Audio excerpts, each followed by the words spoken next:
30 నెలల కాంగ్రెస్ పరిపాలన చూశాం. ఏ విధంగా వాళ్ళు సమస్యలను పరిష్కరించడంలో ఏ విధంగా విఫలమయ్యారు. అట్టర్ ఫ్లాప్ అయింది అన్ని విధాల సంక్షేమంలో, అభివృద్ధిలో, అదేవిధంగా వ్యవసాయానికి సంబంధించిన విషయంలో, విద్యారంగం లోపల, పోలీసింగ్ వ్యవస్థలో, అంటే లా అండ్ ఆర్డర్ విషయంలో ఏ విధంగా అట్టర్ ఫ్లాప్ అయిందో 30 నెలల్లోనే కాంగ్రెస్ పరిపాలన ఎట్లుందో తెలంగాణ ప్రజలు చవిచూశారు. అడుగడుగున వ్యతిరేకత కనపడతా ఉంది. ఎక్కడ పోయినా కూడా వ్యతిరేకత కనపడతా ఉంది. గత 9 ఏళ్ల కేసీఆర్ గారి పరిపాలన, ఈ 30 నెలల కాంగ్రెస్ పరిపాలన బేరీ చేసుకున్న తర్వాత విశ్వవ్యాప్తంగా, నాట్ ఓన్లీ ఇన్ తెలంగాణ, విశ్వవ్యాప్తంగా ఏ దేశంలో పోయినా, ఎక్కడికి పోయినా కూడా తెలంగాణ వాసుల నోట్ల నుంచి వచ్చే పదం ఒకటే, కేసీఆర్ మళ్లీ రావాలి, సారు రావాలి, తెలంగాణ చక్కబెట్టాలి. సర్వనాశనం చేసింది కాంగ్రెస్ ప్రభుత్వము. 30 నెలల పరిపాలన లోపల కాంగ్రెస్ పార్టీ అధికారంలోకి వచ్చి 30 నెలలు అవుతుంది. 30 నెలల పరిపాలన లోపల తెలంగాణను సర్వనాశనం, అంటే ఒక కొరివి దయ్యంలాగా బట్టి సర్వనాశనం చేసింది. ఏమైంది? రియల్ ఎస్టేట్ కుదేలైపోయింది, నిర్మాణ రంగం దెబ్బతిన్నది. ప్రత్యక్షంగా పరోక్షంగా కొన్ని లక్షల మందికి ఉపాధి కల్పించేటువంటి 2 రంగాలు కంప్లీట్ ఈ యొక్క హైడ్రా విధ్వంసన అయితేనేది, కూల్చివేతల పర్వం అయితేనేది, బ్లాక్ మెయిలింగ్ పాలిటిక్స్ అయితేనేమి, కాంగ్రెస్ నాయకుల యొక్క భూదందాలు అయితేంది, వీటన్నిటికీ బెంబేలు ఎత్తిపోయినటువంటి 2 రంగాలు, ప్రధాన రంగాలు, రియల్ ఎస్టేట్, నిర్మాణ రంగం కంప్లీట్ గా కుదేలైపోయింది. ఆర్థిక వనరులు అడిగంటిపోయినాయి. అదేవిధంగా ఒక్క రూపాయి పెట్టుబడి రాలేదు విదేశాల నుంచి. ఇంకా పైపెచ్చు విదేశీయులంతా కూడా పెట్టుబడి ఉపసంహరించుకుంటున్నారు. పరిశ్రమలు రావట్లేదు, పరిశ్రమలు పక్క రాష్ట్రాలు తరలిపోతా ఉన్నాయి. కాబట్టి కొత్తగా పరిశ్రమలు రాలేదు, కాబట్టి కొత్తగా ఉద్యోగ కల్పన జరగలేదు. పైపెచ్చు ఉద్యోగాలు పోతా ఉన్నాయి. హైదరాబాద్ లోపల ఐటీ, బయోటెక్ రంగాలు తీవ్రమైనటువంటి గడ్డు పరిస్థితిని ఎదుర్కొంటా ఉన్నాయి. ఎందుకంటే పరిశ్రమలను కేసీఆర్ గారి ప్రభుత్వం లోపల వాళ్ళకి రాయితీల విషయంలో అయితుంది, వాళ్ళకి పవర్ ఇవ్వడంలోనైతుంది, వాళ్ళకు అన్ని రకాల ప్రోత్సాహకాలు ఇవ్వడం వల్ల, అప్పుడు తీసుకొచ్చిన ట్రాన్స్పరెన్సీ వల్ల కేటీఆర్ గారు, కేసీఆర్ గారు వారు యొక్క వాళ్ళకు అవసరమైనటువంటి అనుకూలమైనటువంటి పరిస్థితి కల్పించడం వల్ల ఎన్నో పెట్టుబడులు వచ్చినాయి, ఎన్నో లక్షల ఉద్యోగాలు వచ్చాయి. రెవెన్యూ కూడా 5-6 రెట్లు పెరిగింది. 60,000 కోట్ల ఐటీ రెవెన్యూ నుంచి దాదాపు 3-3.5 లక్షల కోట్ల రెవెన్యూకి పెరిగినటువంటి ఉదంతాన్ని చూసాం 9 ఏళ్ల కేసీఆర్ పాలనలో. ఇవాళ మొత్తం కూడా సూచికలు మొత్తం కూడా డౌన్ చూపిస్తున్నాయి. మొత్తం కుదేలైపోయిందండి తెలంగాణ ఆర్థిక వ్యవస్థ. ఇలా అత్యంత ఘోరమైన పరిస్థితులు ఉంది. ప్రతి నెల 7-8 కోట్ల అప్పు తీసుకొస్తే కానీ నడపలేని పరిస్థితి నెలకొన్నది. మరి ఏమన్నా వచ్చినాక ఏమన్నా కొత్తగా పరిశ్రమలు పట్టుకొచ్చిర్రా, ఏమన్నా ప్రాజెక్టులు కట్టిర్రా, ఏమన్నా యూనివర్సిటీలు నెలకొల్పిర్రా, ఇంకేమన్నా ఉద్యోగ కల్పన చేసిరట? అది లేదు. మొత్తం అప్పనంగా బుక్కిరు. కాంట్రాక్టర్లకు ఇవ్వడం, 20%, 30% కమిషన్ సర్కార్ నడుస్తా ఉంది. ఇవాళ కాంగ్రెస్ పార్టీ నేతలే స్వయంగా చెప్తున్నారు, ఏదైనా బిల్లు పాస్ కావాలంటే మినిమం 10-20% ఇస్తేనే తప్ప, అప్ఫ్రంట్ ఇస్తేనే తప్ప బిల్లులు రాని పరిస్థితి నెలకొందని. ఇలాంటి దుస్థితి లోపల పబ్లిక్ పల్స్ తెలిసినటువంటి ఫిరాయింపు ఎమ్మెల్యేల్లో సీనియర్లు అయినటువంటి పోచారం శ్రీనివాసరెడ్డి అయితేనేమి, దానం నాగేందర్ అయితేనేమి, కొన్ని గత నెల రోజుల నుంచి కూడా సన్నాయి నొక్కులు నొక్కుతున్నారు. అనవసరంగా తప్పు చేశాము మేము, ఇక బీఆర్ఎస్ పార్టీలో గెలిచి కాంగ్రెస్ పార్టీలోకి వచ్చి తప్పు చేశామంటున్నారు. అంటే ప్రజల యొక్క పల్స్ వాళ్ళకి తెలుసు. ఎందుకంటే దశాబ్దాల కాలం నుంచి రాజకీయాలు నాయకులు పోచారం శ్రీనివాసరెడ్డి అయితేనేది, దానం నాగేందర్ అయితేనేది, వాళ్ళు చేసినటువంటి తప్పు తెలుసుకున్నారు. ఇప్పుడు పిసుక్కుంటున్నారు, ఎందుకు మేము పార్టీ మారాం, ఏమొచ్చింది మాకు, మా యొక్క ఈ యొక్క రాజకీయంగా వాళ్ళు దాదాపు 3-4 దశాబ్దాలు అవశేష దిశ. ఇప్పుడు వయసు రీత్యా కూడా ఆయన దాదాపు 75 ఏళ్ళు ఉంటాడు కావచ్చు పోచారం శ్రీనివాసరెడ్డి, ఈయన కూడా దాదాపు 70 ఏళ్ళు ఉంటాడు కావచ్చు దానం నాగేందర్. ఈ వయసులో మేము ఈ యొక్క చండాలమైనటువంటి మాటలు పడుతున్నాం, కార్యకర్తలు తిడుతున్నారు, తెలంగాణ ప్రజానికం తిట్టిపోస్తా ఉంది. ఇప్పుడు ఈ అపకీర్తి మూట కట్టుకున్నాం, అనవసరంగా పార్టీ మారాము, ఏదో జరుగుతుంది అనుకుంటే ఏదో జరిగిపోయింది. వాళ్ళు ఏమనుకున్నారంటే జీవిత చరమాంకంలో ఉన్నాం, మంత్రి పదవి ఇస్తాడనో లేకపోతే ఆర్థికంగా వనరులు ఇస్తాడనో. ఇక రేవంత్ రెడ్డి గారు ఎన్ని రకాల ఆశలు పెడతారో, ఎన్ని రకాల కొంపలు ముంచుండి ఎంతమంది జీవితాలు నాశనం చేసిండడానికి నేనే ప్రత్యక్ష ఉదాహరణ కాబట్టి చెప్తున్నాను. వీళ్ళకి ఇచ్చాడు. నిన్న పోచారం శ్రీనివాసరెడ్డి క్లిస్టర్కే చెప్పాడు, ఆయన ఫస్ట్ పార్టీ మారన్నాడట. ఒకటే బ్లాక్ మెయిలింగ్ అట, నువ్వు మారితేనే నీకు పైసలు వస్తాయి, మీ కాన్స్టిట్యున్సీకి వనరులు వస్తాయి, నువ్వు కాన్స్టిట్యున్సీకి ఎవరు చేయగలుగుతావు, లేదంటే మీకు ₹1 కూడా ఇవ్వనని బ్లాక్ మెయిల్ చేస్తే లాస్ట్కు 1-2 సార్లు ఆలోచించుకొని ఇక తప్పనిసరి పరిస్థితులు నేను జాయిన్ అయ్యాను. మరి చేరిన తర్వాత నేను వచ్చిందంటే ఏమి లేదు. 50 సార్లు వేం నరేందర్ రెడ్డికి ఫోన్ చేస్తే కూడా ఫోన్ ఎత్తలేదంట. మన ఆయన ఎవరు పొంగులేటికి ఫోన్ చేస్తే ఫోన్ లిఫ్ట్ చేయలేదంట. ఇంత దుస్థితిలో ఒక సీనియర్ మోస్ట్ స్పీకర్ గా పనిచేసినోడు, కేసీఆర్ గారి గవర్నమెంట్ లోపల అత్యంత గౌరవప్రదంగా జీవితాన్ని పొందినటువంటి పోచారం శ్రీనివాసరెడ్డికి అలా కాంగ్రెస్ లాంటి ఈ యొక్క దిక్కుమాల ప్రభుత్వం లోపల ఎటువంటి అవమానం జరిగిందో ఆయన యొక్క ముఖంలో ఒక ఏడుపు ఒక్కటి తక్కువ నిన్న ప్రెస్ మీట్ లోపల. అవన్నీ చూస్తా ఉంటే తగిన శాస్త్ర జరిగింది. ఆ వయసులో ఆయనకు అవసరమా?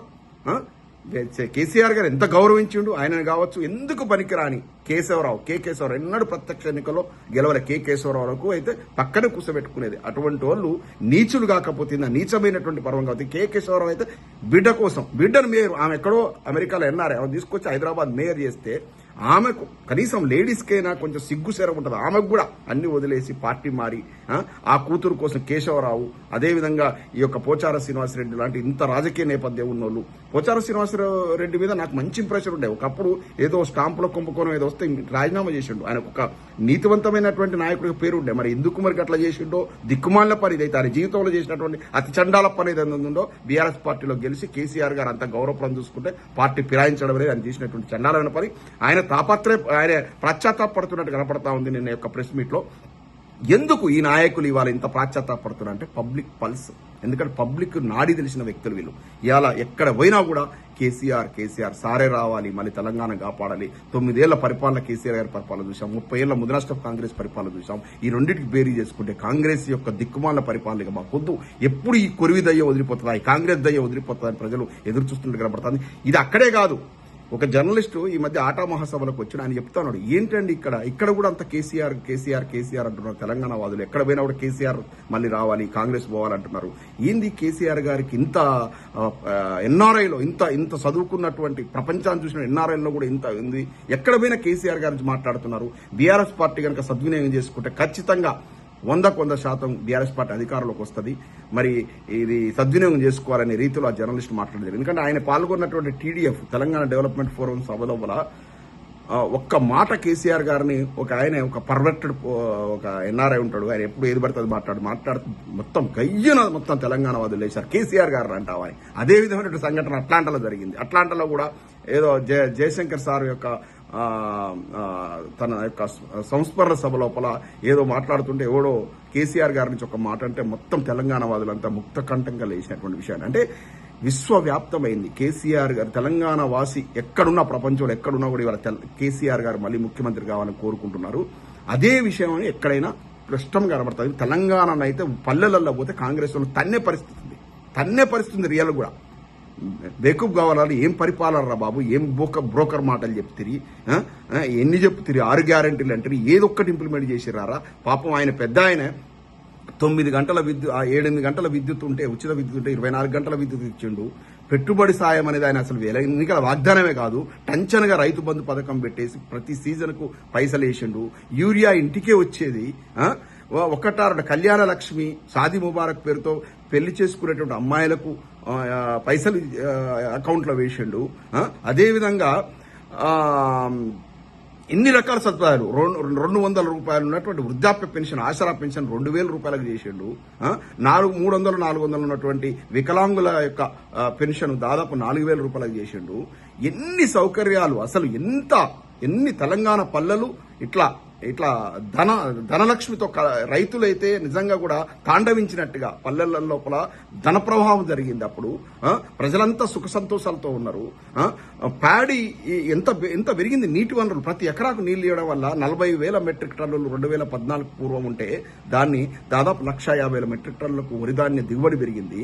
అంటే దేశానికే అన్నం పెట్టే పరిస్థితి పట్టుకొచ్చింది ఇలా వరిధాన్యం దిగుబడి లోపల.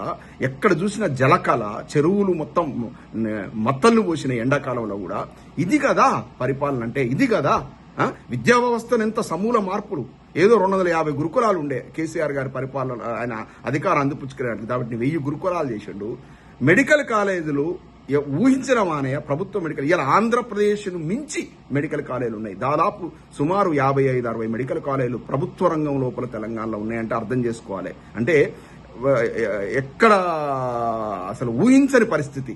నర్సంపేట, మహబూబాద్, ములుగు లాంటి ప్రాంతాల్లో కూడా మెడికల్ కాలేజీలు వస్తారు. ఊహించాలి. డిగ్రీ కాలేజ్కు నోచుకునే ప్రాంతాల్లో కూడా మెడికల్ కాలేజీలు రావడం. ఇది కదా డెవలప్మెంట్ అంటే.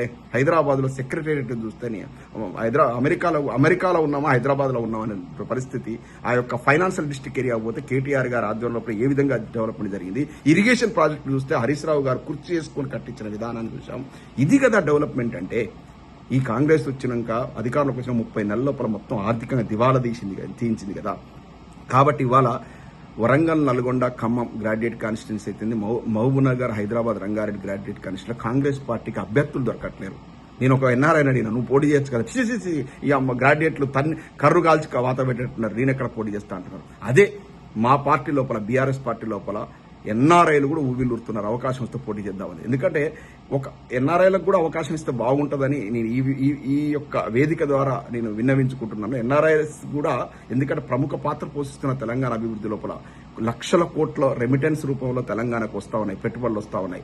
రేపు ఒక ఎన్ఆర్ఐలకు కూడా అవకాశం ఇస్తే రేపు ఒక అనుసంధానకర్తగా తెలంగాణ ప్రభుత్వానికి, ఎన్ఆర్ఐ కమ్యూనిటీకి అనుసంధానకర్తగా ఉంటుంది. ఎన్ఆర్ఐలకు కూడా ఒక హోప్స్ వస్తాయి, మాకు కూడా రాజకీయంగా ఈ రాజ్యసభలో ఎమ్మెల్సీలు ఇట్లాంటి పదవులు వస్తాయి, ప్రత్యక్షంగా కొందరికి ఎమ్మెల్యేలుగా అవకాశం వస్తే ఇంకా బాగుంటుంది. ఎందుకంటే వీళ్ళు ఎన్ఆర్ఐలు ఎటువంటి స్వార్థం లేకుండా ఉంటారు, వచ్చి ప్రజలకు స్వచ్ఛందంగా సేవ చేస్తారు. ఇటువంటి గ్రాడ్యుయేట్ కాన్స్టిట్యున్సీలో కనుక ఎన్ఆర్ఐస్కి అవకాశం ఇస్తే ఇంకా బాగుంటుంది. అన్ని పార్టీలకు విజ్ఞప్తి చేస్తున్న నాట్ ఓన్లీ బీఆర్ఎస్ పార్టీకి. ఎందుకంటే వాళ్ళు ఇక్కడ సమకాలీన పరిస్థితులు, అభివృద్ధి చెందిన దేశాల లోపల విద్యా వ్యవస్థ ఎట్లుంది, నిరుద్యోగ సమస్య ఎట్లుంది, వాటి పరిష్కార మార్గాలు చూసి ఉంటారు. కాబట్టి అటువంటి వాటిని మన కంట్రీలో కూడా, మన తెలంగాణలో కూడా ఇంప్లిమెంట్ చేయడానికి అవకాశం ఉంటుంది. వాళ్ళ యొక్క అంటే వీళ్ళు థింక్ ట్యాంకర్స్, ఎందుకంటే వాళ్ళ యొక్క ఆలోచనలను పంచుకుంటారు, పెద్దల సభలు కాబట్టి ఇటువంటి వాటిలో కూడా అవకాశం ఇస్తే మంచిగుంటుంది. ఓవరాల్గా ఏంటంటే తెలంగాణ మూడంతా కూడా ఇప్పుడు కేసీఆర్ పట్ల ఉంది. కాంగ్రెస్ పార్టీకి అభ్యర్థులు దొరకని పరిస్థితి ఉంది. రానున్న రోజుల లోపల కాంగ్రెస్ పార్టీకి గెలవడం ఇంపాసిబుల్. ఎందుకంటే రేవంత్ రెడ్డి గారే చాలాసార్లు ఉటంకించారు, ఒక్కసారి కాంగ్రెస్ పార్టీ అధికారంలోకి వస్తే మళ్ళీ దాదాపు 10-15 ఏళ్ళు కాంగ్రెస్ పార్టీకి ఓటేయరని. ఇవాళ అదే పరిస్థితి. ఇంకా కాంగ్రెస్ పార్టీకి అయితే ఓటేసే పరిస్థితి లేదు. ఇంకో 2-3 టర్మ్స్ అయితే కాంగ్రెస్ పార్టీ గురించి ఆలోచన కూడా తెలంగాణ ప్రజలు చేయని పరిస్థితి ఈ 30 నెలల పరిపాలన చూసిన తెలుస్తోంది. అన్ని రంగాల లోపల వైఫల్యం చెందింది, అన్ని వ్యవస్థలు కూడా అస్తవ్యస్తమైపోయినాయి కాంగ్రెస్ పరిపాలన లోపల. కాబట్టి కాంగ్రెస్ పార్టీ ఖతమైనట్లే తెలంగాణ పొలిటికల్ మ్యాప్ మీద. ఇంకో 10-15 ఏళ్ల వరకు కాంగ్రెస్ పార్టీ మాట కూడా ఎత్తారు తెలంగాణ ప్రజలు. ఇది వాస్తవ పరిస్థితి. ఈ వాస్తవ పరిస్థితికి అద్దం పడతా ఉంది ఇలా పోచంపల్లి శ్రీనివాసరెడ్డి గారి మాటలైతేనేమి, దానం నాగేందర్ గారి మాటలైతేనేమి. మనకు క్లియర్గా తెలుస్తా ఉంది, పార్టీ మారిన ఎమ్మెల్యేలలో ముఖంలో రక్తం కూడా లేదు, మొత్తం ముఖం అంతా కాలిపోయింది. ఆ కాలయాదయ్య అంటే ఆయన ఆటా మాసంలో ఆయన పట్టించుకున్న నాదుడు కూడా లేడు. ఎందుకంటే పార్టీ మారితే ప్రజలు చీకొడతారని అదొక ప్రత్యేక నిదర్శనం. జై తెలంగాణ.